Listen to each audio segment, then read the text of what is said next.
जो काला दिन था हमारी देश की सुरक्षा के लिए, वो 19 जून 2020 था, जब क्लीन चिट प्रधानमंत्री दे रहे थे। चीन समझ गया, विश्व समझ गया कि इस व्यक्ति के लिए देश की सीमाओं से ज्यादा महत्वपूर्ण अपनी एक छवि है।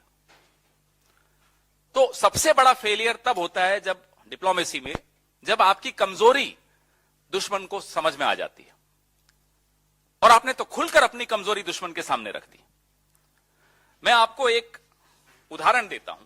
जब 2014 में मोदी जी पहली बार प्रधानमंत्री बने, तो चीन का मुखपत्र ग्लोबल टाइम्स लिखता है कि मोदी जी का काम करने का तरीका और सोच चीन के बहुत नजदीक है, हम उनके साथ काम करने में बहुत सहज महसूस करते हैं।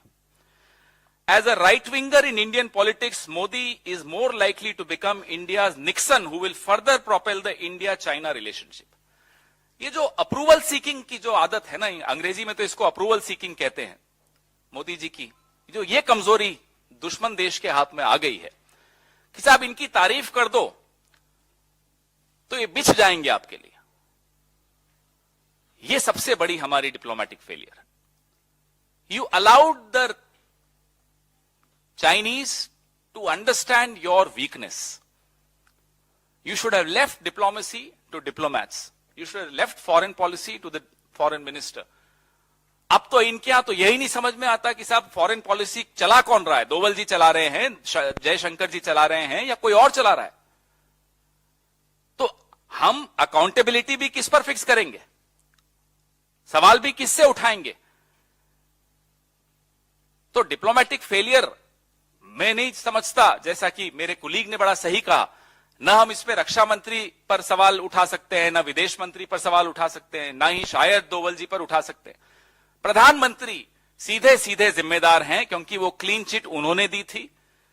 और जब पेंटागन ने वो 101 मकानों के गांव की बात बताई कि अरुणाचल प्रदेश में अपर संजागिरी डिस्ट्रिक्ट में झील के किनारे पे एक गांव बसा दिया है, और हमने जब सवाल यहीं इसी मंच से उठाया तो हमें कहा गया कि अरे साहब ये तो नेहरू जी के वक्त से विवादित है। विवादित होना अलग बात होती है, विवादित पे कब्जा हो जाना अलग बात होती है। विवादित था, 1959 से विवादित था, इसमें कोई शक की बात नहीं है।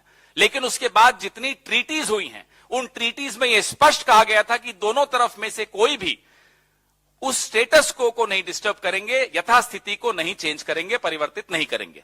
चीन ने ना केवल यथास्थिति को परिवर्तित किया, वहां आकर एक गांव बसा दिया, और आप चीन को जवाब देने की जगह हमें जवाब दे रहे हैं। हम कह रहे हैं साहब चीन का मुकाबला करो, आप हमारा मुकाबला करने आ रहे हैं। यह बीमारी है। This is the diplomatic failure which we are talking about. नमस्कार, मैं हूं मानक गुप्ता। अगर आपको हमारा ये वीडियो पसंद आया हो तो इसे लाइक और शेयर जरूर करें, और हां, हमें सब्सक्राइब और फॉलो करना ना भूलें, ताकि आप देश और दुनिया की कोई खबर मिस ना करें। तो जुड़े रहिए हमारे साथ और देखते रहिए न्यूज़ 24।